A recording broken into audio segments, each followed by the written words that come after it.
policymakers' strategies, tools, and communications need to evolve with it. The challenges presented by the Great Depression differ from those of the Great Inflation and the Great Moderation, which in turn differ from the ones we face today. A framework should be robust to a broad range of conditions, but also needs to be updated periodically as the economy and our understanding of it evolve. From 2012 to 2018, the FOMC voted at each January meeting to reaffirm the consensus statement, in most years without substantive changes. In 2019, we changed that practice, conducting our first ever public review, and said that we would repeat such reviews at roughly a 5-year interval. There's nothing magic about a 5-year pace. We believe that frequency is appropriate to reassess structural features of the economy and to engage with the public, practitioners, and academics on the performance of our framework. Several of our global peers have adopted similar approaches to their framework reviews. At the time of the last review, we had been living for about a decade in a new normal characterized by proximity to the effective lower bound, with low interest rates, low growth, low inflation, and a very flat Phillips curve. If I could capture that era with one statistic, it would be that the policy rate had been stuck at the lower bound for 7 long years following the onset of the global financial crisis in late 2008. After liftoff in December 2015, we were able to raise the policy rate only very gradually over a period of 3 years to a peak of just 2.4%. 7 months later, we began reducing it, leaving the rate at 1.6% in late 2019, where it would be when the pandemic arrived a few months later. Policy rates in other major advanced economies were even lower, in many cases below zero, and in all such economies, inflation regularly ran below its target. The sense at that time was that when the economy next experienced even a mild downturn, we would be right back at the lower bound, probably for another extended period. The post-financial crisis decade had demonstrated the pain that that could bring. Inflation would likely decline in a weak economy, raising real interest rates as nominal rates are pinned at zero. Higher real rates would further weigh on job growth and reinforce downward pressure on inflation and inflation expectations. Reflecting these concerns, we adopted a policy to make up for persistent shortfalls from the inflation target, an approach that was common in the extensive literature on the risks associated with the lower bound. Given the downside risks to employment and inflation from proximity to the lower bound, and the need to anchor longer-term inflation expectations at 2%, we said that following periods in which inflation has been running persistently below 2%, we would likely aim to achieve inflation moderately above 2% for some time. We also concluded that policy decisions would be informed by assessments of shortfalls rather than deviations from maximum employment. The change to shortfalls was not a commitment to permanently forswear preemption or to ignore labor market tightness. Rather, it signaled that apparent labor market tightness would not, in isolation, be enough to trigger a policy response, unless the committee believed that, if left unchecked, it would lead to unwelcome inflationary pressure. This change reflected our experience with long expansions that featured historically low unemployment amid low and stable inflation, suggesting that a policy approach that carefully probed for the maximum level of employment could bring about the benefits of a strong labor market without risking price stability. In the years just prior to the pandemic, for example, unemployment was at multi-decade lows while inflation ran below 2%. By December 2019, estimates of the longer-run unemployment rate had fallen sharply. The use of shortfalls acknowledged that a combination of low inflation and low unemployment does not necessarily pose an adverse trade-off for monetary policy. The economic conditions that brought us close to the lower bound and drove the changes in our consensus statement were thought to be rooted in slow-moving global factors that were likely to persist for an extended period, at least until our next 5-year review. And that might well have been the case had the pandemic not intervened. The idea of an intentional moderate overshoot proved irrelevant to our policy discussions and has remained so through today. There was nothing intentional or moderate about the global inflation that arrived a few months after we announced our changes to the consensus statement, and I acknowledged as much publicly in December 2021. We fell back on the rest of the framework, which called for traditional inflation targeting. Through the end of 2021, FOMC participants continued to forecast that inflation was likely to subside fairly quickly in 2022, with only a moderate increase in our policy rate. That projection was consistent with other central banks with different frameworks and the vast majority of forecasters. When the evidence showed otherwise, we hiked 525 basis points over a period of 16 months. The most recent data suggests that 12-month PCE inflation was 2.2% in April, far below its 7.2% peak in 2022. And in a welcome and historically unusual result, as this room knows, this disinflation has come without the sharp increase in unemployment that has often accompanied a campaign of rate hikes to reduce inflation. The economic environment has changed significantly since 2020, and our review will reflect our assessment of those changes. Longer-term interest rates are a good deal higher now, driven largely by real rates, given the stability of longer-term inflation expectations. Many estimates of the longer-run level of the policy rate have risen, including those in the Summary of Economic Projections. Higher real rates may also reflect the possibility that inflation could be more volatile going forward than during the inter-crisis period of the 2010s. We may be entering a period of more frequent and potentially more persistent supply shocks, a difficult challenge for the economy and for central banks. While our policy rate is currently well above the lower bound, in recent decades we have cut the rate by about 500 basis points when the economy is in recession. Although getting stuck at the lower bound is no longer the base case, it is only prudent that the framework continue to address that risk. While the framework must evolve, some elements of it are timeless. Policymakers emerged from the Great Inflation with a clear understanding that it was essential to anchor inflation expectations at an appropriately low level. During the Great Moderation, well-anchored inflation expectations allowed us to provide policy support to employment without risking destabilizing inflation. Since the Great Inflation, the U.S. economy has had 3 of its 4 longest expansions on record. Anchored expectations played a key role in facilitating these expansions. More recently, without that anchor, it would not have been possible to achieve a roughly 5 percentage point disinflation without a spike in unemployment. Keeping longer-run inflation expectations anchored was a driving force behind establishing the 2% target in the 2012 framework. Maintaining that anchor was a major consideration behind the changes in 2020. Anchored expectations are critical to everything we do, and we remain fully committed to the 2% target today. In the current review, the committee is engaged in discussions about what we have learned from the experience of the past 5 years. We plan to complete consideration of specific changes to the consensus statement in coming months. We're paying particular attention to the 2020 changes as we consider discrete but important updates reflecting what we have learned about the economy and the way those changes were interpreted by the public. In our discussions so far, participants have indicated that they thought it would be appropriate to reconsider the language around shortfalls. And at our meeting last week, we had a similar take on average inflation targeting. We will ensure that our new consensus statement is robust to a wide range of economic environments and developments. In addition to revising the consensus statement, we will also consider potential enhancements to our formal policy communications, particularly regarding the role of forecasts and uncertainty.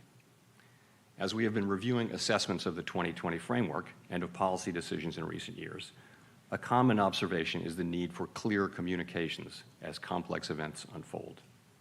While academics and market participants generally have viewed the FOMC communications as effective, there is always room for improvement. Indeed, clear communication is an issue even in relatively placid times. A critical question is how to foster a broader understanding of the uncertainty that the economy generally faces. In periods with larger, more frequent, or more disparate shocks, effective communication requires that we convey the uncertainty that surrounds our understanding of the economy and the outlook. We will examine ways to improve along that dimension as we move forward. So let me end by saying thank you again for being here. We've been looking forward to this. All of us have been looking forward to being with you today and having these conversations that will occur over the next 2 days. These discussions will help broaden and deepen our thinking about these issues, and they're critical to the success of these reviews. Thank you very much.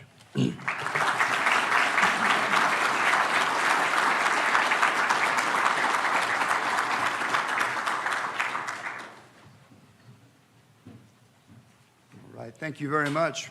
We are going to just roll right into our first paper session today. On the agenda today will be sessions that address the 2 sides of the Federal Reserve's dual mandate, employment and inflation, and also the strategies and tools used to pursue those goals. So I'm going to turn it over to my colleague, Stephanie Aronson, who will moderate this panel.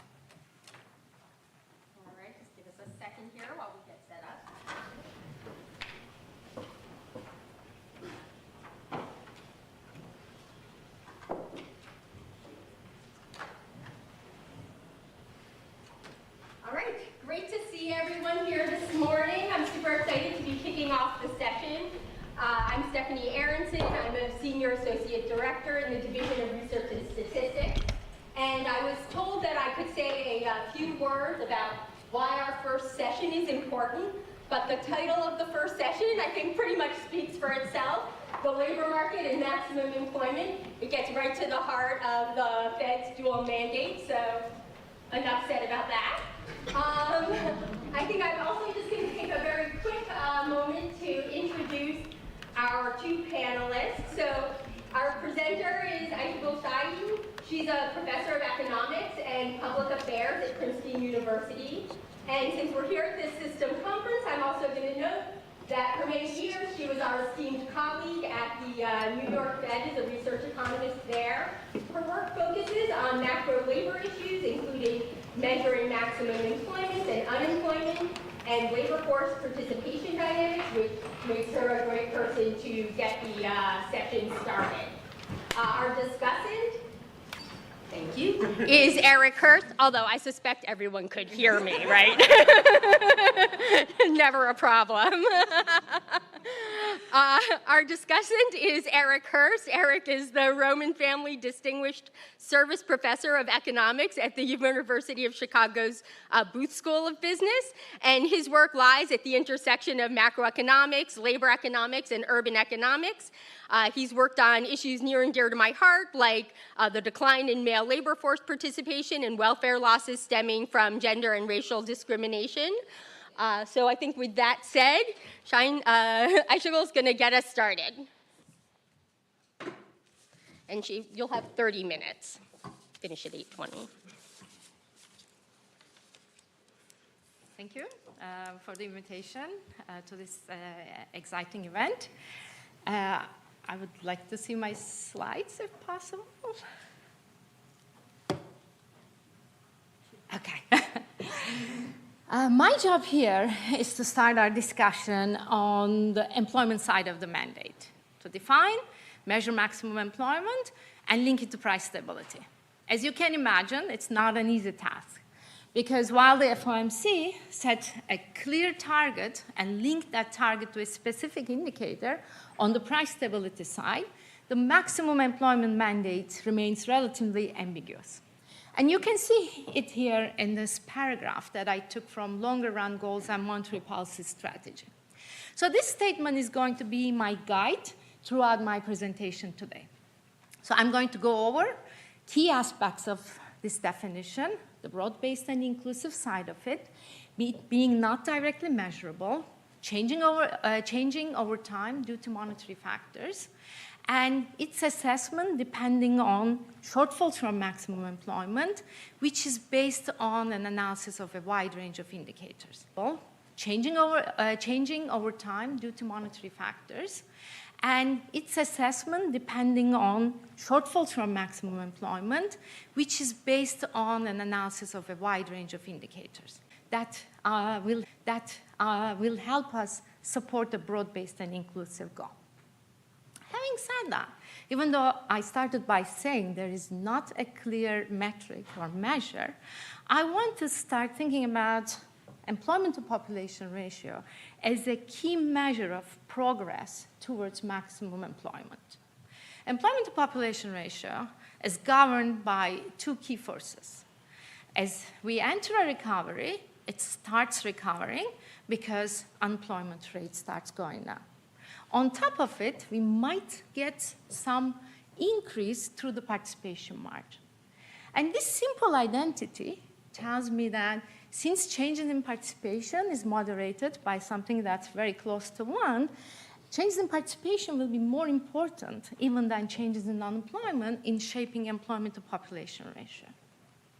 And if you go back to 1940 to 1970 period, the second term was not very operative.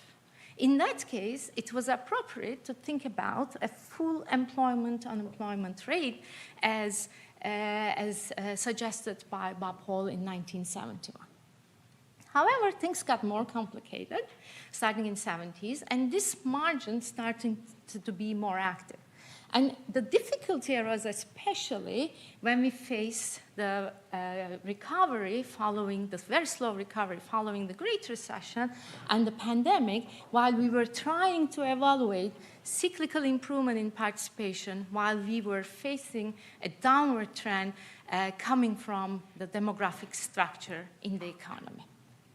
So how do I then think about what I should be expecting from this second margin? How do I... Employment, even though it's our main focus almost all the time, as a stock itself is very small, but it still accounts for a lot of the turnover and job finding and job loss in the economy. So the first thing to notice, which is going to be useful for our discussion about vacancies as well, the churn in the economy is way bigger than net changes in the economy. So if there are changes in turnover in the economy, some of the indicators will tell us different things, so we have to think about their impact. But what's the most important thing here to notice is that even though being employed or unemployed from a definition perspective, in a static sense, does not matter for the labor force participation, it has implications going forward.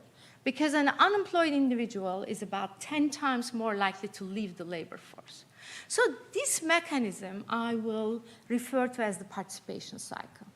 So it's not labor force entry and exit, but it's about employment stability that's going to drive this participation cycle. And let's look at how big it is. So now I'm looking at each recessionary period, and I'm decomposing the changes in the participation rate, which is the black line, into entry and exit components and the participation cycle. Obviously, I cannot do this if I look at a static framework. We rely on, for this, we rely on a dynamic decomposition that I built with my co-author, Bart Hobain, over the years.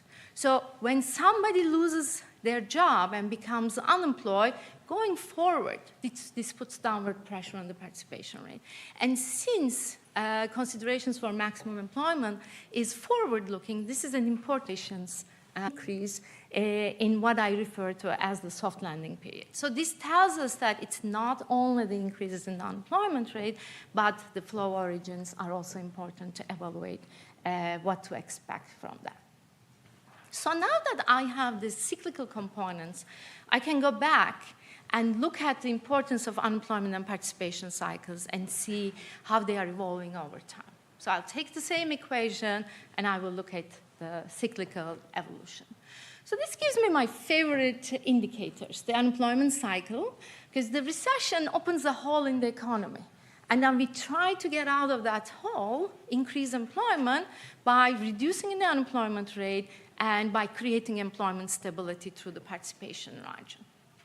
So the participation part is really important. It's at least 2/3 of the upward pressures in employment coming from that margin. But what's important for real-time policy considerations is that it lags. It lags around 9 months. It takes time to create this employment stability even after job finding and job loss prospects improve for workers.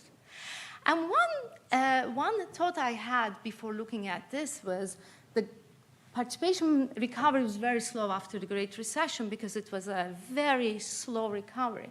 But if I look at the recovery from the pandemic, the same lead and lag structure actually applies. Even during brisk recoveries, we should expect this about 9-month delay in the pickup in the participation rate. And the evolution of participation actually followed this. We have seen meaningful increases in the participation rate after we hit the 3.4% in the unemployment.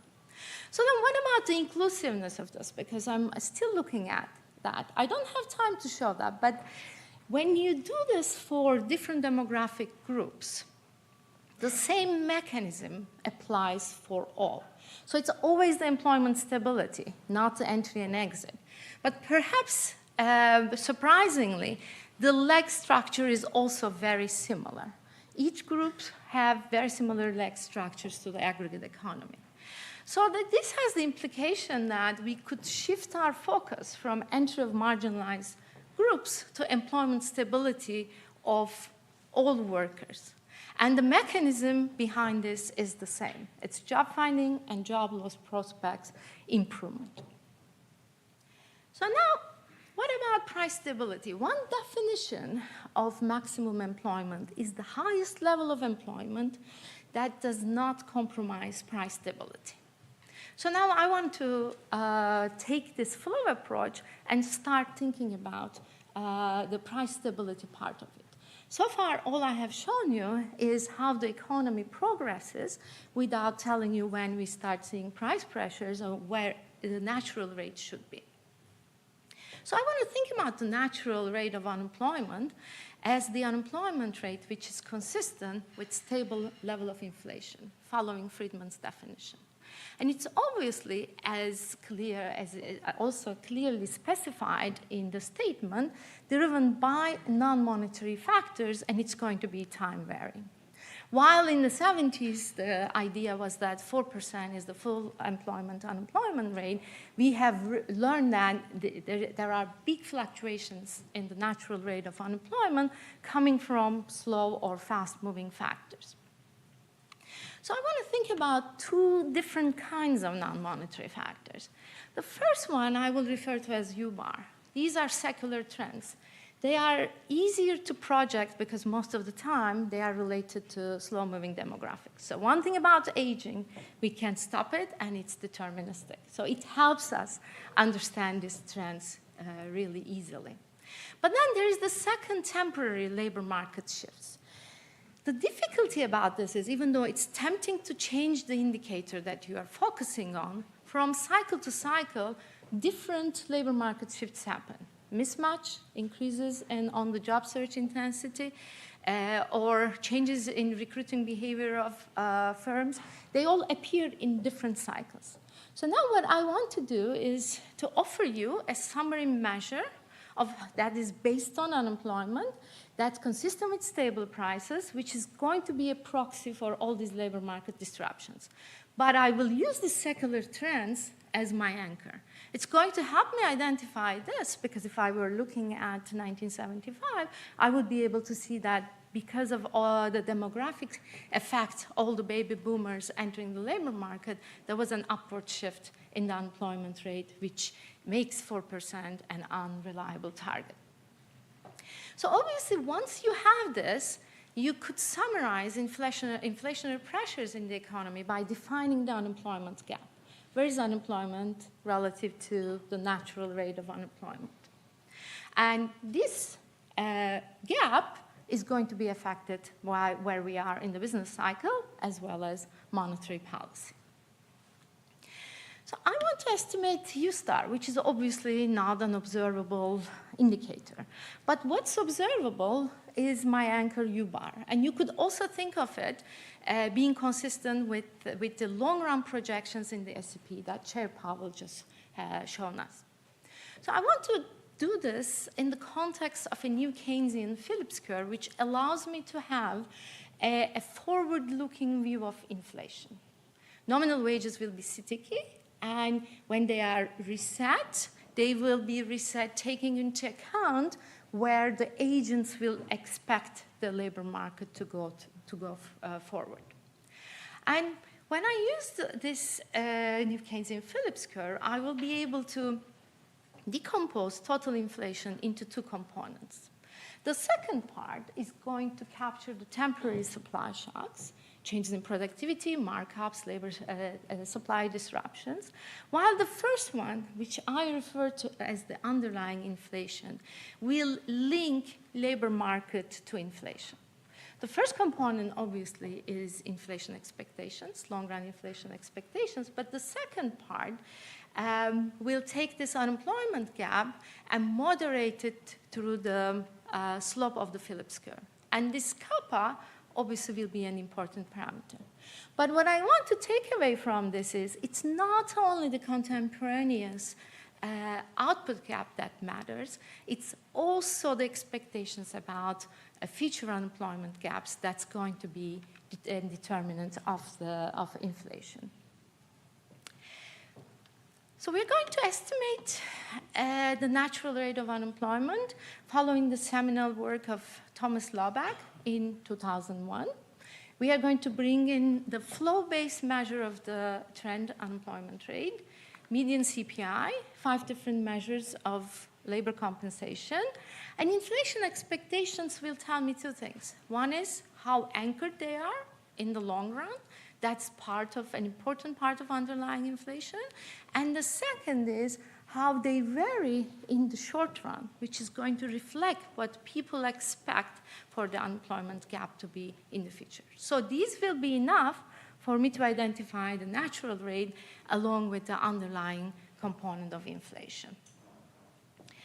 So this is the natural rate of unemployment in black, but let me first anchor you with the red line, which is the secular trend. And as I mentioned, there was a big increase in secular trend, and this mostly follows the demographic structure of the US labor market, as well as the increase in female labor force participation. And currently, it's pretty much around the level that the longer run projections of the SEP is at the median SEP is at 4.2%. But what's more important for price stability is these increases in the natural rate. As you see in the Great Recession, there was an increase.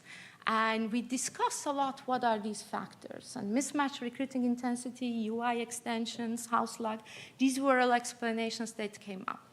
And our model, even though it's agnostic on the sources, is picking up this disruption. But it's not big enough to create a big decline in the unemployment gap, which is still remaining very high for a very long time because of the persistent unemployment rate. When we look at the pandemic, there was even a bigger increase to around 7%, which only subsided slowly.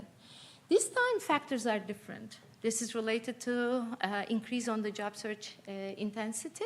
It's related to increases in reservation wages and extension of unemployment insurance benefits early on. But this also coincided with a brisk recovery in the unemployment rate, which brought the unemployment gap to negative very early on during recovery. And it became an important driver of the underlying inflation. So you can see the CPI in dashed lines, and pi star is the long-run inflation expectations. But the underlying inflation, that's the part driven by current and future labor market conditions, has started to pick up earlier, and it has been relatively persistent. And it still remains elevated, accounting for the remaining of the inflation that we are currently seeing above the 2% target. And also, I can give you an estimate of the supply shocks on the right-hand side.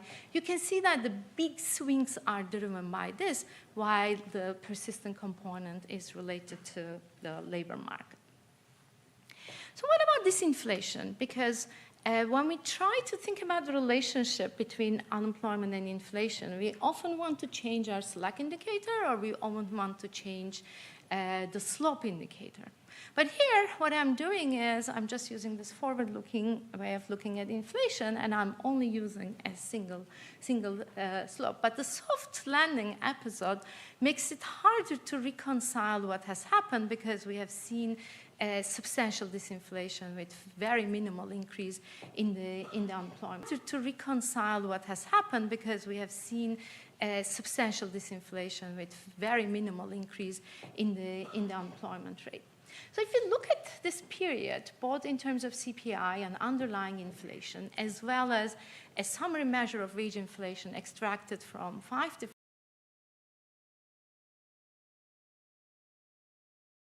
Q2 and 2024 Q2. And after that, disinflation slowed down. If you look at professional forecasters, that's on the left-hand side, that's when they started expecting unemployment rate to go up. And in the survey of consumer expectations,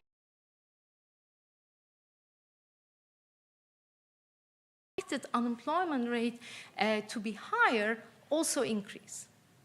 And from the viewpoint of a new Keynesian Phillips curve, this is actually that summation term that reflects what people expect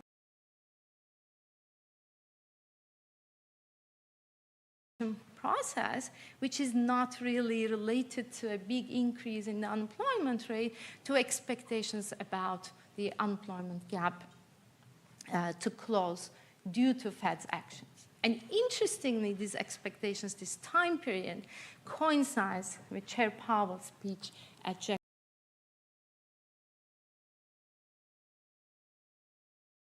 Inflation equation here.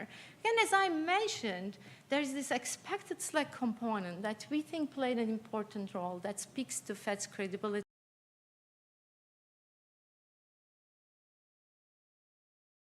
Slack.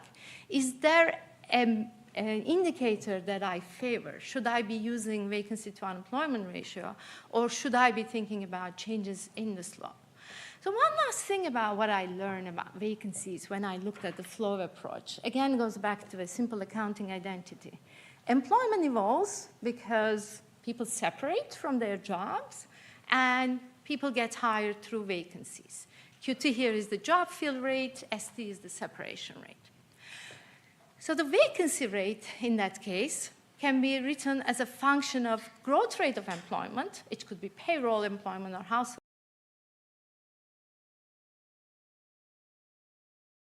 Employment growth rate is about 100 times smaller than the separation rate. So most vacancies that we see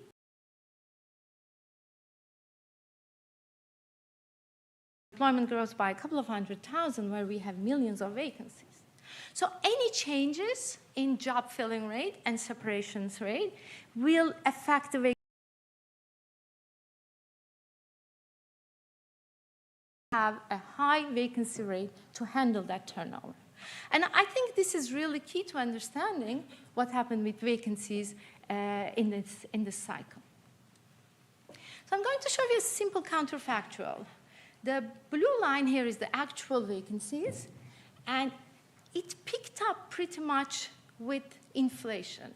That's why it has become an indicator that we started relying on to understand inflationary pressure.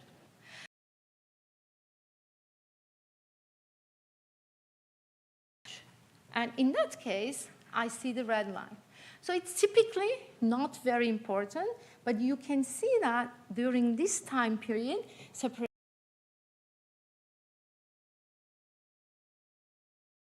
they contributed to vacancies. One way this happens is people who quit leave a vacancy behind, and since these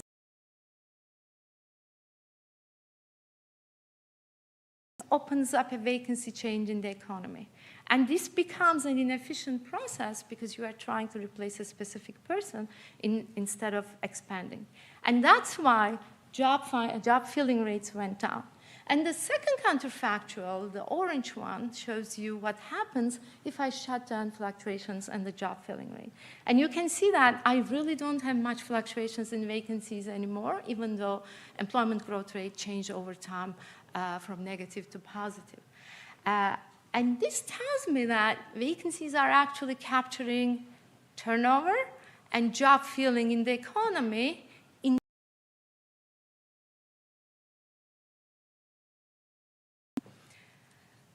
And if I take the job filling rate, which Eric is going to talk more about, and look at how it moves with the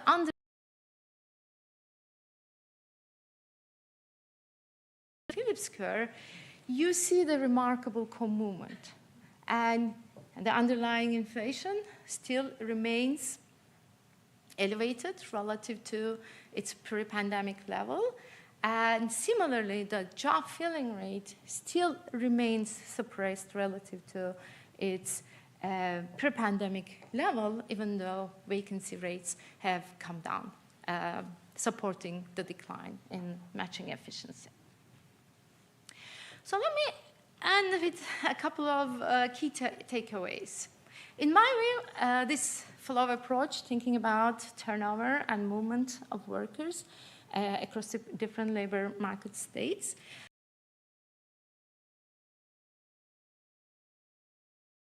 most importantly, I'm able to understand the common and distinct factors that drive different indicators so that I don't rely on different ones at different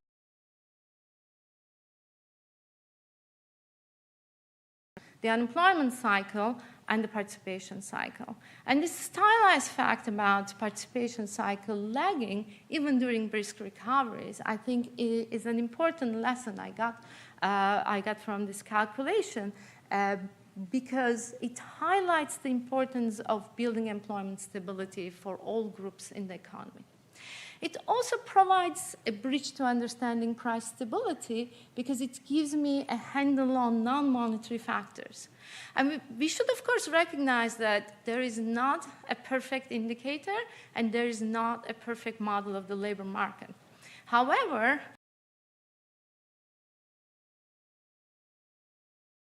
item will be helpful when we confront the different recessions, different recoveries.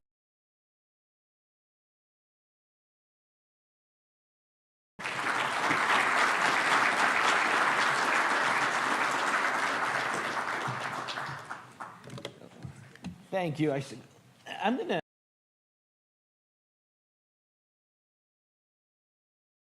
take part of Aysegül's comments as a launching off point to talk about a little bit more on the last point she was talking about how useful the vacancy to unemployment rate is in terms of focusing on tightness in the labor market.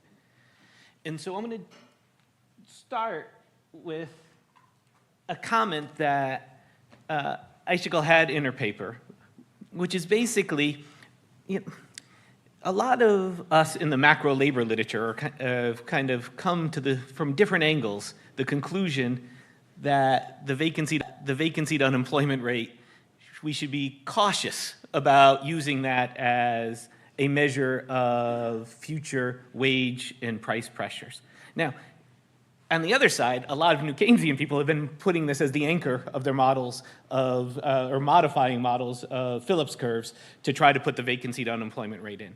And so what is that tension between kind of the New Keynesian sectoral productivity shifts? In particular, some sectors get more productive during this time period relative to other sectors. People are going to migrate from the unproductive sectors to the productive sectors. That's going to have a flavor of a regular productivity shock that we would have in our model. You would get some wage increases and potential price increases coming from the fact that people are doing churn if some sectors are more productive than others. Aysegül, she didn't even mention it, has some separate work about amenity shifts in the labor market during this time period. Work from home, and if work from home is an amenity, that actually puts downward pressure on wages because people are going to be compensated in ways that are not monetary, and potentially downward pressure on inflationary prices, inflation going forward. So if the churn is coming from work from home, we might not be worried about future wage and price pressure. And then there's a third story, which I'm going to spend a little bit more time on the next slide, is that there's an inherent identification problem with inflation and job finding rate's going to increase, the job filling rate is going to fall. You're going to see lots of patterns we have in the data that don't result from any other underlying labor market shock except the inflation itself. Now, we know the inflation is not exogenous. It was caused by stuff. But even in that narrow kind of component, in that partial equilibrium sense, that's where the identification comes from. And I'm going to show you that identification problem is going to be more severe in periods when we think aggregate supply shocks are going on. And so my second comment is going to be, can we use these labor market flows to potentially learn about the underlying labor market shocks in the economy? So this is a picture I show, and I'm going to flesh it out a little bit more in the next few slides. So this is the vacancy to unemployment rate in 24 period, in the vacancy to unemployment rate. 4 of those spikes are going to look like traditional hot labor market moving along a beverage curve kind of stories.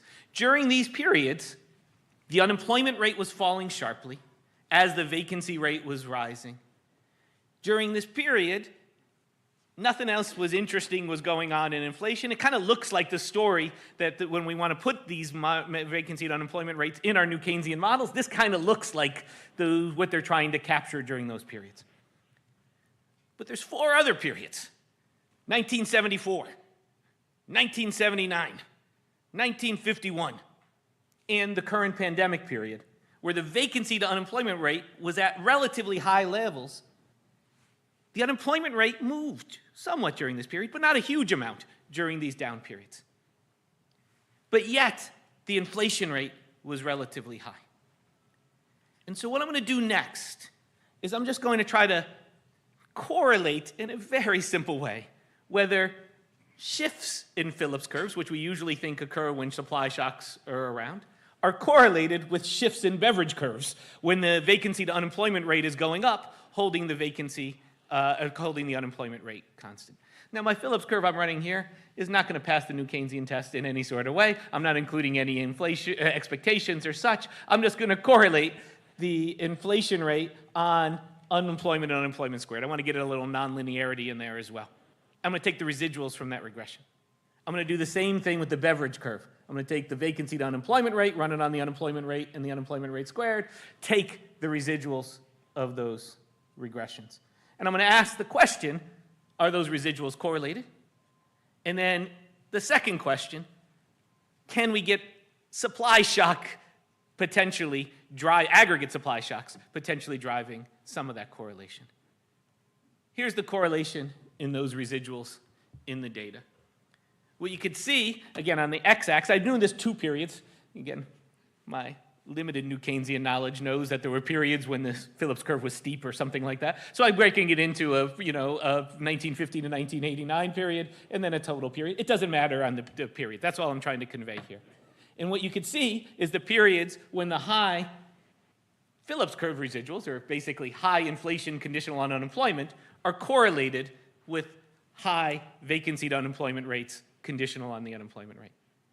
And those periods in the upper right quadrant of these graphs are all 1950, 1974, 1979, and this picture doesn't have, but if I included it through the pandemic periods would be in there as well. Now I'm going to do something, again, very simple. I'm going to ask if I project some measure of supply shocks, and again, a very naive measure of supply shocks, just oil price movements on as a potential driver of the inflation. Again, I'm going to driver is a strong word, correlate of the inflation, and ask if I isolate the variation in inflation that is coming from oil price movements, do we still see this relationship? And the answer is yes. So what I'm basically showing you now is just the regression of those residuals on each other, where I instrument in the second column for the inflation with the oil price movements. And these numbers are kind of big. These are basically saying like a 10% movement in the inflation rate moves the vacancy to unemployment rate by about 0.2 percentage points, depending on the columns you're going through. The average vacancy to unemployment rate is about 0.65. So these are kind of big movements in the unemployment rate, in the vacancy to unemployment rate over time here. So there's some periods of time where the vacancy to unemployment rate might be picking up something else relative to our notion of a hot labor market going forward. Okay, 5 minutes, I'm almost done. So what I'm going to do in my last few minutes is going to ask one last thing, and again, this will be relatively quick. Okay, so there's certain types of flows that might be informative of shocks. In particular, E to E flows relative to U to E flows might be some moment we could look at to get a sense of the churn in the labor market by drawing new people in. The third comment is going to be, can we use other types of moments, and particularly the wage data itself, to help us learn about the underlying shocks? And again, this picture has been around now in our discourse among policy and academics for a little while, but in real time, it is something we might have looked at a little bit more. This is the real wages from the Atlanta Fed, just for the CPS data I just downloaded from the Atlanta Fed wage tracker index. The median wage in the Atlanta Fed, because they miss all the people who change houses at the same time they change job. The ADP data, which I have the micro data for that, you get slightly higher growth for the job changers, but still, it's not like the job changers were getting a boom. It looks like the job changers were just relatively keeping up with inflation, where the job stayers were actually taking real wage